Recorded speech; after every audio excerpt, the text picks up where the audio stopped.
1915 সালে এলিস নামের এক তরুণীকে ব্যবহার করা হচ্ছিল অদ্ভুত এক ধর্মীয় রিচুয়াল মৃত পাপী আত্মাদের মুক্তি দেওয়ার জন্য। তার শরীরই হয়ে উঠেছিল এক জীবন্ত মাধ্যম, যার মাধ্যমে নাকি আত্মারা স্বর্গে পৌঁছাতে পারে। কিন্তু সেই রাতে একটি নাম উচ্চারণের পর সব কিছু বদলে যায়। হঠাৎ নিভে যায় সব আলো। অদৃশ্য এক শক্তি এলিসকে টেনে নিয়ে যায় অন্ধকারে, আর সেই অন্ধকার থেকে শুরু হয় এক অভিশপ্ত যাত্রা। 10 বছর পর এলিসের জীবন হয়ে ওঠে এক দুঃস্বপ্ন, অজানা ব্ল্যাকআউট, ভয়ঙ্কর স্মৃতি আর এমন কিছু কাজ যেগুলোর ব্যাখ্যা সে নিজেও জানে না। কি ঘটেছিল সেই রাতে? নামটাই বা কি ছিল? আর কেন এলিসের জীবন এখন মৃত্যুর চেয়েও ভয়ঙ্কর? চলুন ঢুকে পড়ি এই অন্ধকার রহস্যের গভীরে, যেখানে সত্য জানার মূল্য হতে পারে আপনার জীবনও। আপনারা যারা চ্যানেলে নতুন এসেছেন তারা চ্যানেলটিকে সাবস্ক্রাইব করতে পারেন। এছাড়া ফেসবুকের পেজটিকে ফলো দিয়ে রাখতে পারেন, যার লিঙ্ক আমি ডিসক্রিপশনে দিয়ে দেব। সেখানেও রয়েছে অনেক ভয়ঙ্কর কিছু গল্প।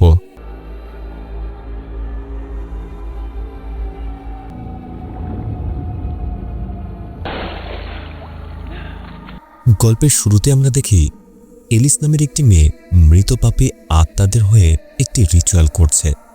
সাল তখন 2015। এলিসের শরীরকে একটি মাধ্যম হিসেবে ব্যবহার করা হচ্ছে, যেন এই পাপী আত্মাগুলো স্বর্গে প্রবেশ করতে পারে। একজন পুরোহিত একে একে মৃতদেহের নাম পড়ছেন এবং প্রতিটি নামের পর এলিসকে পানিতে ডুবাচ্ছেন। হঠাৎ এলমা নামের একজন মহিলা এসে আরও একটি নাম দেয়। পুরোহিত নামটি পড়ে বলেন এটি বিপজ্জনক হতে পারে, কিন্তু এলমা জোর দিয়ে সেই নামটি পড়তে বলেন। নামটি ছিল লারু। নামটি উচ্চারণ করার সঙ্গে সঙ্গেই সব মোমবাতি নিভে যায় এবং একটি অদৃশ্য শক্তি এলিসকে পানির নিচে টেনে নেয়। পুরোহিত তাকে টেনে তুলতে ব্যর্থ হন। এরই মধ্যে এলিস পানির নিচে একটি আত্মাকে দেখতে পায়, যা তার মুখে ভয়ঙ্করভাবে হাত ঢুকিয়ে দেয়। কিছুক্ষণ পর সে চিৎকার করতে করতে উঠে আসে এবং দৃশ্যটি হঠাৎ করেই শেষ হয়ে যায়। এরপর গল্পটি 10 বছর পরের সময়ে চলে যায়। আমরা দেখি এলিস একটি ক্যানভাসে ছবি আঁকছে। এ সময় তার প্রেমিক অ্যাডামের সঙ্গে পরিচয় হয়। তারা দুজন গভীরভাবে প্রেমে আবদ্ধ। কিছুক্ষণ পর অ্যাডাম চলে যায় এবং দেখা যায় এলিস একটি অদ্ভুত দরজার ছবি এঁকেছে। পরে বাগানে কাজ করার সময় এলিস মাটির নিচে একটি সাপের কঙ্কাল খুঁজে পায়। হঠাৎ করে সে যেন কেমন অদ্ভুত হয়ে যায়। একই সময়ে অ্যাডাম বাড়িতে এসে তাকে খুঁজতে থাকে এবং দেখে এলিস খালি হাতে অদ্ভুতভাবে মাটি খুঁড়ছে। সে তাকে থামাতে গেলে এলিস জ্ঞান ফিরে পায় এবং বলতে থাকে সে শুধু বাগানেই ছিল, কিন্তু দেখা যায় সে পুরো বাগান জুড়ে অনেক গর্ত করে ফেলেছে। পরবর্তী দৃশ্যে এলিস তার থেরাপিস্টের সঙ্গে কথা বলছে। সে জানায় ঘুম থেকে উঠলে সে কখনো নিজেকে অপমান করেছে, কখনো নিজেকে আঘাত করেছে, এমনকি আরও খারাপ কিছু করেছে। একবার সে প্রতিবেশীর মৃত কুকুর নিজের গ্যারেজের পেছনে পেয়েছিল এবং বুঝতে পারে সেটার জন্য সেই দায়ী। এই অবস্থা সে আর সহ্য করতে পারছে না, এজন্য সে সাহায্য চায়। থেরাপিস্ট বলেন তার অবস্থা দিনে দিনে অনেক খারাপ হয়ে গেছে, আর তাই সে তাকে হাসপাতালে ভর্তি হওয়ার পরামর্শ দেন। কিন্তু এলিস রাজি হয় না। এরপর থেরাপিস্ট বলেন তার ব্রেন অতীতে ট্রমা লুকিয়ে রাখছে। এলিস জানায় সে কিছু ঘটনা মনে করতে পারে, কিন্তু মুখ, নাম বা মানুষদের চিনতে পারে না।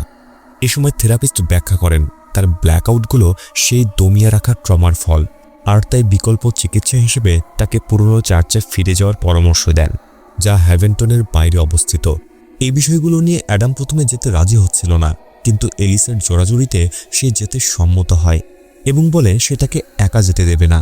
এক রাতে অ্যাডাম একটি শব্দ শুনে জেগে ওঠে এবং নিচে গিয়ে দেখে একটি ঘরের আলো নিভু নিভু হচ্ছে।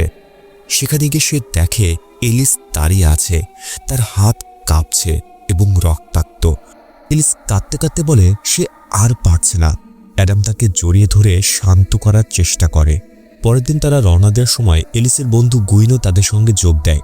পথে তারা 4 জন মহিলাকে দেখে যাদের গাড়ি নষ্ট হয়ে গেছে। অ্যাডাম সাহায্য করতে চাইলে এলিস বাধা দেয়। মহিলারা চুপচাপ তার দিকে তাকিয়ে থাকে। এরপর দৃশ্য বদলে এলমা ও তার ছেলে হাইরামের কাছে যায়।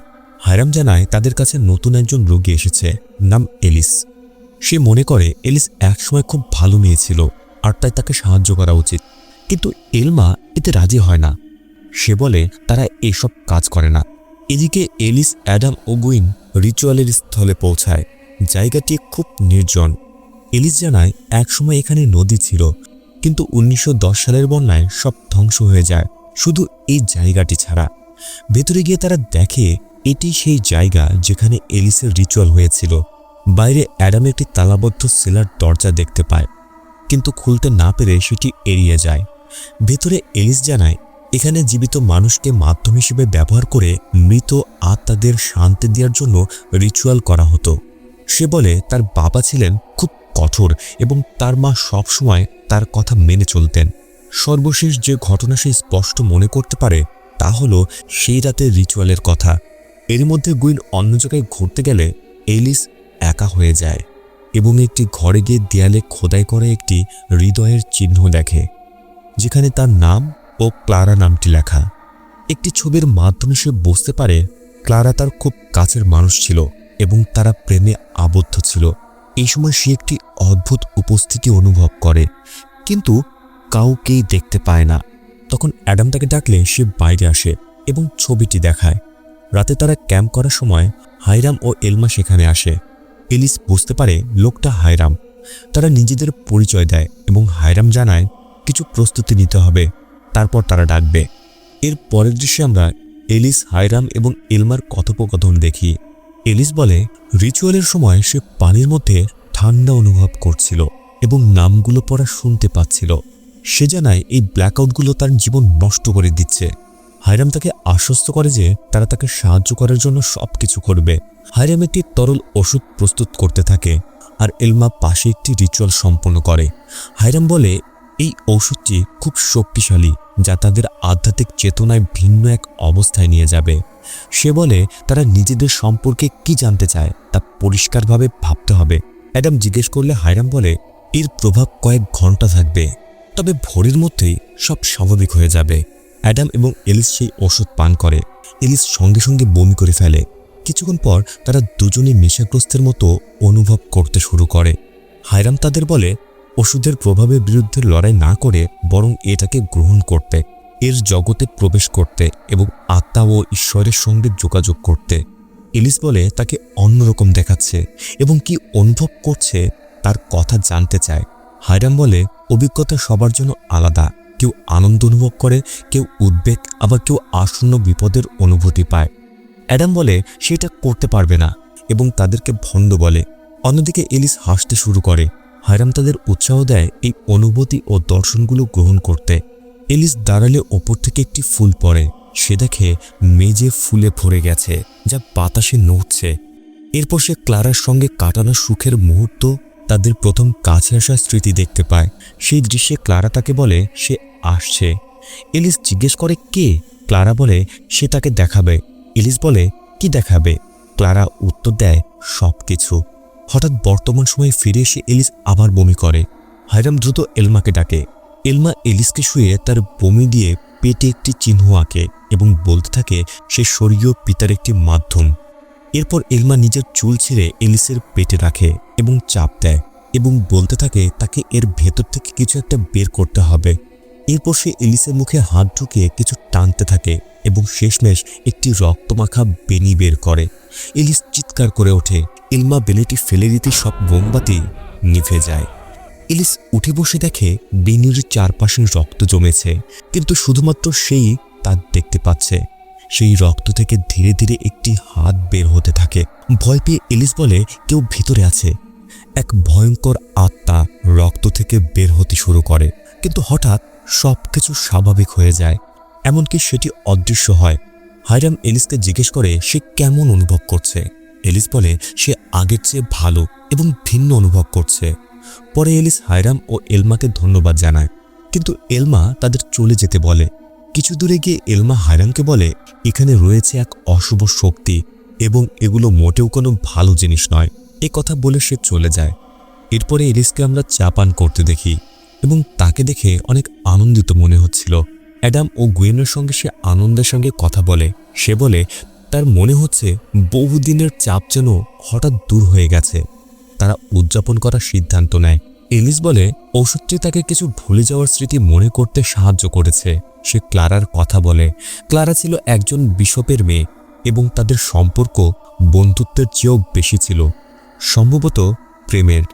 এটা শুনে অ্যাডাম তাকে খোঁচা দিতে শুরু করে এবং বলতে থাকে হয়তো এই কারণে সে তার সঙ্গে ঘনিষ্ঠ হতে পারে না। এগুলো শুনে এলিস পরে কথা বলার অনুরোধ করলেও অ্যাডাম থামে না। এতে কষ্ট পেয়ে এলিস বনের ভেতরে চলে যায়। ধীরে ধীরে বনের ভেতরে সে ক্লারার সঙ্গে কাটানো স্মৃতি মনে করতে থাকে।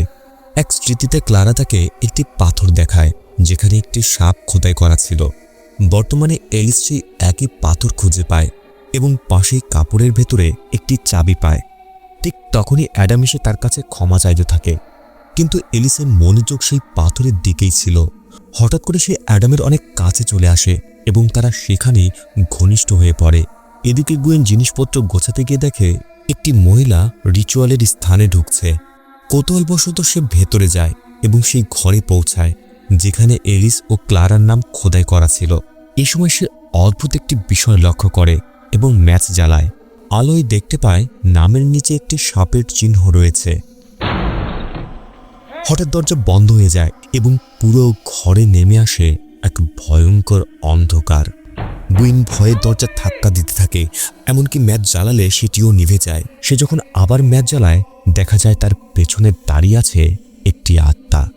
গুইনও তার পেছনে কিছু একটা অনুভব করে। সে ধীরে ধীরে ঘুরতেই আলো আবার নিভে যায় আর আত্মাটি ফিসফিস করে বলে,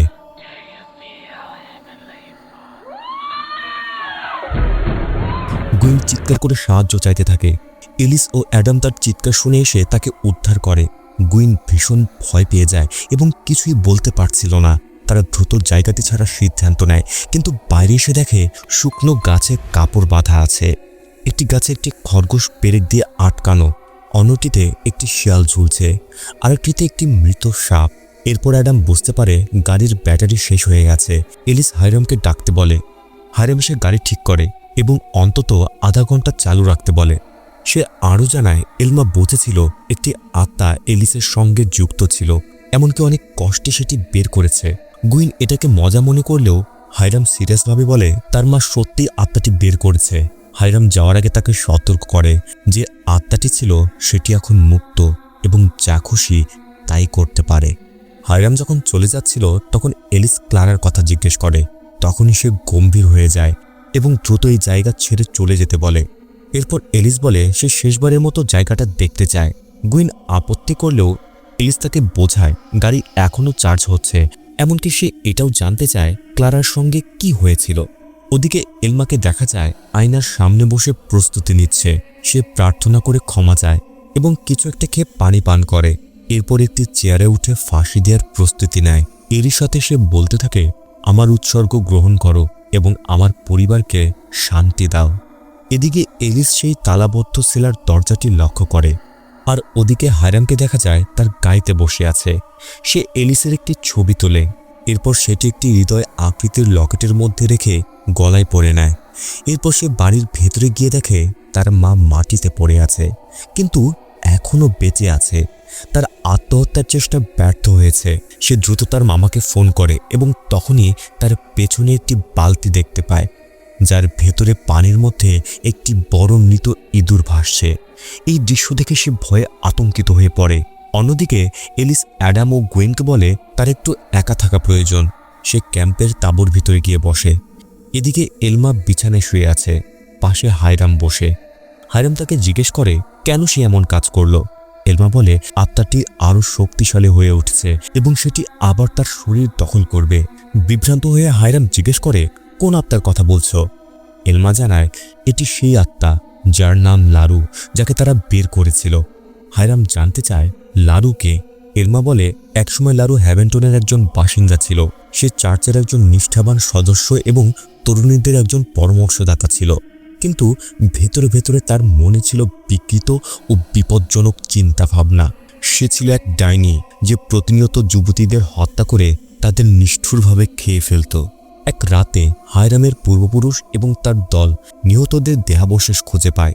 তারা লারুকে হত্যা করে কিন্তু মৃত্যুর আগে লারু শপথ নেয় যে মৃত্যুও তাকে চার্চের ওপর প্রতিশোধ নেওয়া থেকে থামাতে পারবে না। ইলমা আরও বলে এলিসের রিচুয়ালটি ইচ্ছাকৃতভাবে পুরনো স্থানে করা হয়েছিল যেন তাদের নিজেদের চার্চ এলিসের পাপে অপবিত্র না হয়। এরপর সে স্বীকার করে সেই রিচুয়াল চলাকালীন লারুর নামটি ইচ্ছা করেই বলেছিল, কেননা সে এলিসকে তার জঘন্য কর্মের জন্য অপমান করতে চেয়েছিল। কিন্তু সে কখনো ভাবেনি সেই শয়তানি আত্মাটি এলিসকে নিজের মাধ্যম হিসেবে বেছে নেবে। এখন লারু আবার ফিরে এসেছে তার জন্য। হঠাৎ ইলমা শুনতে পায় লারুর ফিসফিস কণ্ঠ এবং দেখতে পায় সে দাঁড়িয়ে আছে হাইরামের পেছনে। ভয়ে কাঁপতে কাঁপতে ইলমা কাঁদতে থাকে এবং কিছুক্ষণের মধ্যেই তার আত্মা শরীর ছেড়ে চলে যায়, অর্থাৎ সে মারা যায়। ওদিকে দেখা যায় এলিস তখনও তাঁবুর ভেতরে বসে আছে। গুইন অ্যাডামকে বলে এলিসের সঙ্গে কথা বলতে। অ্যাডাম এসে বলে তারা কি এখন চলে যেতে পারে। এলিস সম্মত হয় এবং তাকে পাশে থাকার জন্য ধন্যবাদ জানায়। অ্যাডাম বলে সে গাড়িতে অপেক্ষা করবে এবং চলে যায়। কিছুক্ষণ পর এলিস একটি শব্দ শুনে তাঁবু থেকে বের হয়। সে দেখে কেউ যেন রিচুয়াল স্থলের ভেতরে আছে। সেখানে কি হচ্ছে এটা বোঝার জন্য সে সেখানে যায় এবং গিয়ে দেখতে পায় সেখানে অ্যাডাম ও গুইন একসঙ্গে আছে। গুইন বলে সে আর অপেক্ষা করতে পারছে না এবং তারা দুজন অনেক ঘনিষ্ঠ হয়। এলিস অবাক হয়ে যায়।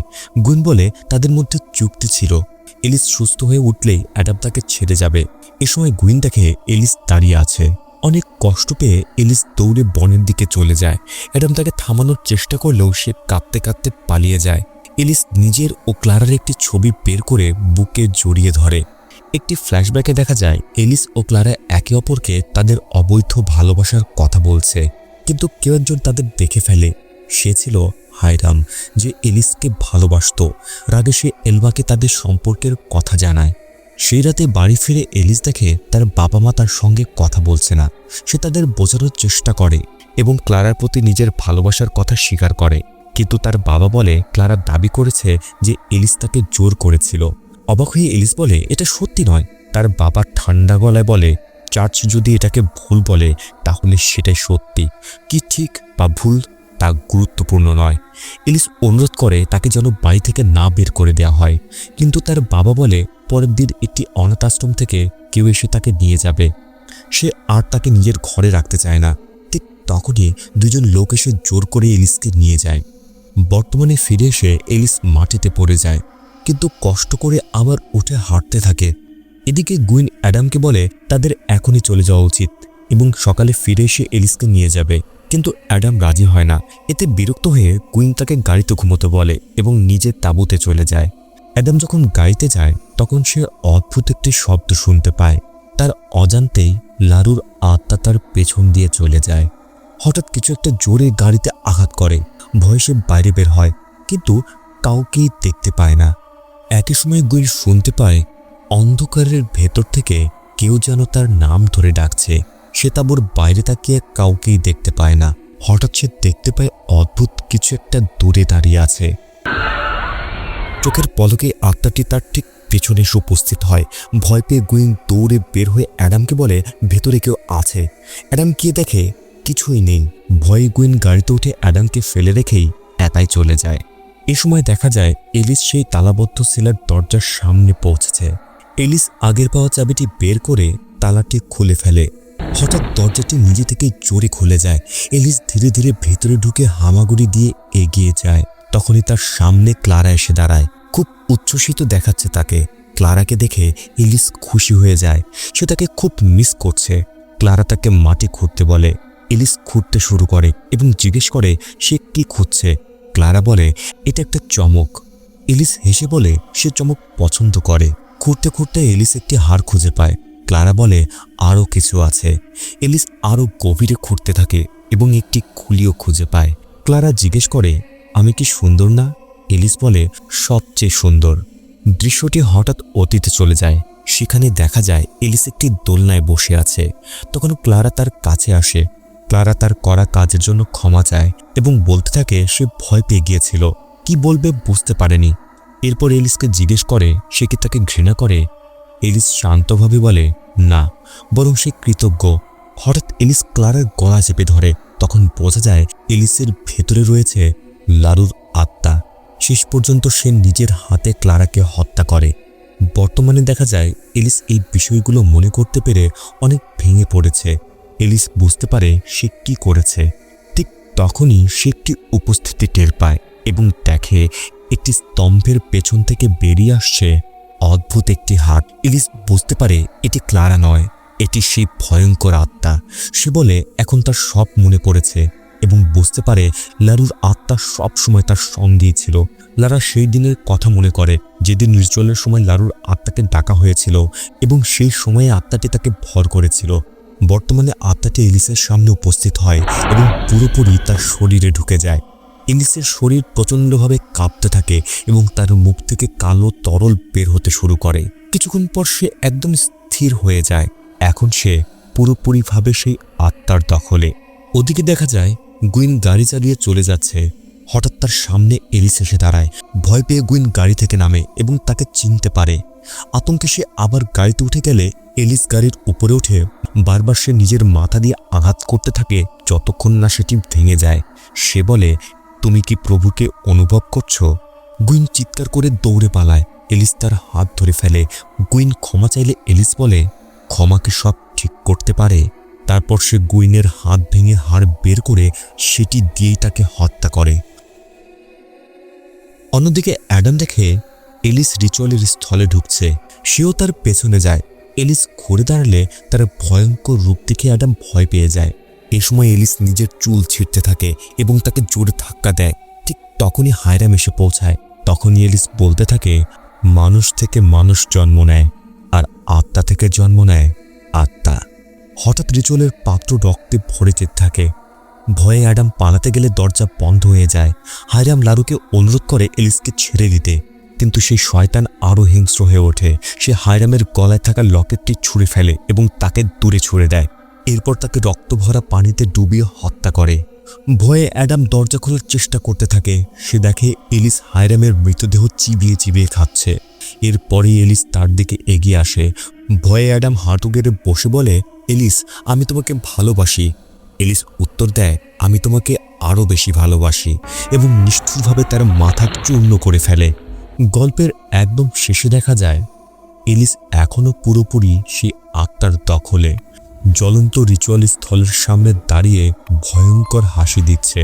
এর 1 মাস পরে দেখা যায় লারু এখন এলিসের রূপে অন্য একটি চার্চে বসবাস করছে। সে এখানে এক ধরনের নেত্রী হয়ে উঠেছে। কিছু যুবতী ভেতরে প্রবেশ করে আর এলিস তাদের আশীর্বাদ দিতে দিতে দরজা বন্ধ করে দেয়। অর্থাৎ গল্পটি এইমাত্র শুরু হলো।